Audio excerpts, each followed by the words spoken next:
Hey, let's talk about fighting trick.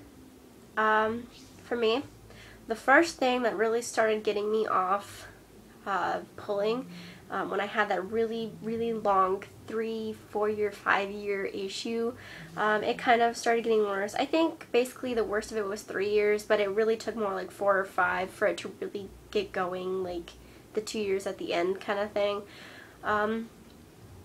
The first thing that really stopped me and really got me getting better was wearing fake eyelashes, which I need to thank my mom for. She drove me to like CVS or a drugstore about once every week, and it wasn't like a planned thing. It was like, Mom, I need eyelashes tonight, and she would take me, and she was very supportive, and I'm very thankful and grateful to her, and I love her, and I thank her very much for that.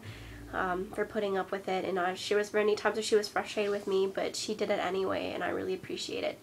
So fake eyelashes really helped me because, I don't know, it just got me in the habit of not touching up here, because you didn't want, if you touched it, it would start to fall off, and then it was just a hassle to get back on, and it just was very, it doesn't feel the same as natural hair, and it just something about it, I just didn't really want to touch it, so that really helped.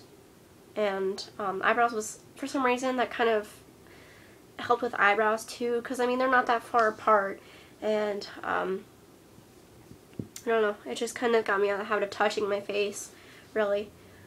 So my eyelashes all kind of started growing back in around the same time, and which is kind of freaking me out now, because the eyelash growth cycle is about 8 weeks, which means they grow in 8 weeks, and they start the follicle, which is anagen. The follicle starts to shrink, which I think is catagen, and then they start to fall out, which I'm pretty sure is telogen. I look these things up because I'm kind of obsessed and freaky about it, but they could be wrong too because it's been a while. So since they all started going back in at the same time, they all started falling out at the same time, which really freaked me out, and I got really scared, and I would, look up all the tips and tricks online about putting vitamin E and Vaseline, which I will discuss possibly right now. I don't know. We'll see. I'm still talking about other things. So many things. So they started freaking me out because they all started falling out, and what's been my issue now is like mascara. If you're one of those people, I think probably being somebody who suffers from trichotillomania, I mean, I know every girl does this, at least I've heard most girls do this anyway, even if they don't have it, is they like pulling mascara off their eyelashes, which is really bad, but being a sufferer from trich, it makes it worse. And 2 out of 7 days of the week, usually, I don't wear any makeup at all, just to, kind of keep me from doing that. If I have an issue one day of like, having a really bad time not touching mascara, the next 2 days I won't wear any makeup at all, just to keep me out of the habit of, or just to keep me in the habit of not touching my face and keep those reinforced. My 2 favorite mascaras to use, the first one is Illegal Length by Maybelline, which I put on first, and then the second one is CoverGirl's Last Fusion. I brush in between, and that's like my favorite. It makes them really thick, and I love it because it's dark, which, I mean, makeup's all about preference, so I mean, some people don't like it, like my friend doesn't like it, my other friend does. It's all about preference. I don't really care, it's what I like. So but sometimes I don't wear makeup because I have issues one day, like touching it too much, and I might accidentally pull one out, and it freaks me out, and I don't want to go down those roads again, so then I won't wear any the next day.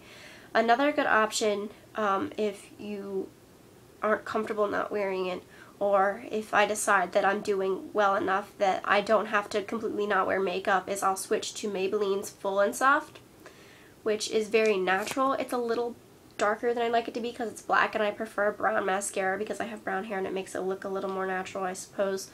Obviously you can tell I'm wearing mascara, but it matches better. So, as it suggests, it's very soft, and it doesn't get kind of like those little bumps that are fun to play with. It feels almost like an eyelash. I mean, you can still tell it's mascara, but it feels almost real, so you don't feel the need to as much pull on it and to play with it. For eyebrows, I'll take mascara too. This is CoverGirl's Nature Luxe in water resistant. I have it on now, which, as you can see, it looks a little unnatural, but it's better than like my eyeliner, what I used to do, and things like that. And sometimes it depends on the day whether I'm wearing makeup or not. Even if I'm wearing makeup, sometimes I don't shade them in just because it's a little unnatural, but whatever.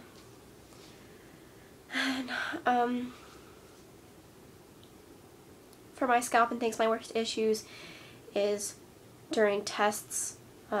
I'm really good at math, and that's usually my worst test-taking subject. I'm taking calculus as a junior in high school, which I'm doing specifically for college so I can have a good college application, but I don't like math in any way, shape, or form. I prefer language arts and science, but obviously you need math and science in college and all that, so I'm kind of in the mental state where if I'm taking a test, I feel like I'm not going to do good unless I'm playing with my hair. So I've recently read this trick called decoupling, which is when if you're playing with it, if you just like let go and then kind of jerk out, it looks kind of silly, and you can kind of make it a little more unnoticeable, like if you like jerked it down or something if you're not taking the test. I mean, try not to look like a spaz, but you can that kind of helps just because it kind of actually releases me from that tension I get when I'm not pulling. I feel a little relieved just to have like expelled some energy, and then I can like continue on with my test without pulling for a good few minutes, and then if I catch myself up here again, I can just do it again. And because usually what happens for me if before I discovered that was if I wasn't pulling, I had to literally stop taking my test and think about like, you know, like specifically focus on like don't pull, and then I would get frustrated and it would just make it worse, and that was a really big issue for me. What else to discuss? With the fallout from my eyelashes and things, what you can do is you can put vitamin E on them, which is to help strengthen them, because when you wear a lot of mascara it dries them out, which is what I've noticed. I was weird when I was 5 before I had all the issues with pulling out my eyelashes and stuff. I noticed I was looking at a light in the dark, and if you kind of like close your eyes a little bit, I could see like this like little rainbow circle at that tip of my eyelash, which is weird. But when I started wearing mascara, I noticed that like rainbow circle thing. It's like light reflecting off the tips of your eyelashes, and it looks magnified because they're so close to your pupil. But they started to get duller, and to the point where I couldn't see them anymore, so they weren't reflecting light where they were supposed to. When I started using the vitamin E, it helped a lot with it. I wouldn't suggest Vaseline. I know that's a huge thing people like to say, but Vaseline isn't really meant for the face, so it's probably going to make you break out. What I did instead was I would use face lotion on top of the vitamin E. Or what I do now is I use a face cleaner called Labri, which is all natural, and it's kind of expensive, but it works really well, and it's very, like the first ingredient is always like aloe vera barbadensis instead of like water or something, so it's very, I trust it a lot. And they have this thing called eye rejuvenating something, I don't know, you put it underneath your eyes and it helps reduce bags, because as you can see I kind of have some under eye bags here. It's just kind of the way my skin is underneath my eyes. It's very saggy, and I try to take care of it, you know, I don't touch it as much as I should. But that helps with that. It's kind of, so far I've seen actually this one's already better than it used to be, but it kind of makes it tighter and helps it heal itself. And you can also put it on like your eyebrows and your eyelashes to help strengthen them, which I am in love with because it really works. And I've noticed less fallout since I've had it, which obviously, you know, you shouldn't get freaked out as much by fallout, because I mean it's a little scary because you're concerned if you did it or if it's natural, but it's going to happen, and the best thing you can do is just to kind of slow down the process of your hair falling out and make sure that it's as strong and healthy as it needs to be. Oh yeah, something else I do if I'm not taking a test or something, or if I feel like I'm home, besides stress, what really causes me to pull is boredom. And what I do, that's usually when I'm home, you know, late at night when there's not really a whole lot you can do at like 12. And so one night over the summer I was really bored, and I could tell that I was getting the urge to start pulling soon. So what I did was I went in my closet and I pulled out like one of my Teen Vogue magazines, and I picked a picture, which is this one. And this picture, I then took my drawing pencils and I did that. This. Wait, that's the wrong one. I I did this, my bad. This took an hour, and this would usually take me 2 hours to do, and I was really proud of it. And then the other one I did was this magazine picture, which was this one. Sorry.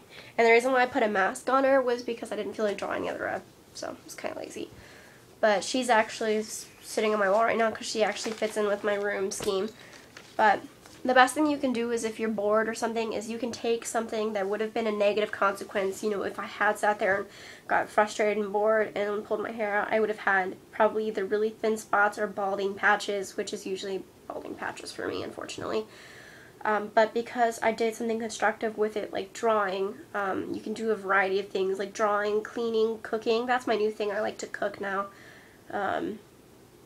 Just take something and do something constructive with yourself. Do something with your hands that you enjoy doing, that's engaging, that you know is going to be relaxing and fun at the same time, that's not going to make you feel, because I know sometimes, like I do marching band, and when we're at practice and stuff, sometimes I notice myself getting annoyed. Like, I like marching band, but sometimes I still feel the urge to pull, and you want something, if you're home and you have the time and you feel it coming, you want something that's going to engage you and not make you feel like that at all. I know sometimes it's not always a possibility because of homework and things like that, or extracurriculars, which I've had issues with in the past. Like, last year was a really bad year for me because I overscheduled and literally got 4 to 5 hours of sleep a night. It was very tough to fight Trich without a lot of extra time, to spend time to focus on not doing it, and to really get myself in good habits when I had no time to form new habits. Something that helps if you're in a quick pinch and you don't have a lot of time is I bought a puzzle ring recently, which I'm in love with because it's very fun to play with. I know for me anyway, a lot of things, like there's a lot of things that say to fiddle with stuff, which I guess this is fiddling, but a lot of things I've tried before, like putting band-aids on my finger and things like that, would just make me frustrated, and they didn't really help me. I'm not much of a fiddler person, and especially taking things into school settings, people start asking questions like, why do you have band-aids on your fingers? And I would come up with lame excuses, like I grabbed a wire and it slid on my fingers and it cut them, or something dumb like that. Fiddling with stuff at school is very hard to do because it can get confiscated, it can draw too much unwanted attention, and it's very hard to deal with. But for a puzzle ring, it's very, I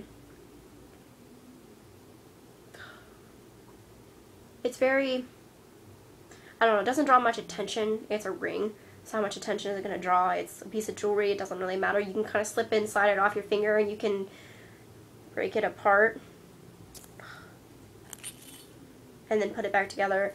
And it's really small too, so it doesn't, the teacher's probably not going to confiscate it, and if they do, I feel comfortable enough now with Trichotillomania that I can kind of pull them aside after class and say, hey, this is something, I have this helps me, please don't take it away from me, it's really important that I have it with me because it's helping me deal with something that I can't deal without it. So, I mean, it really depends on the person you are. These are just things that have helped me. I hope they help you, and that's all I'm going to say for now. Bye.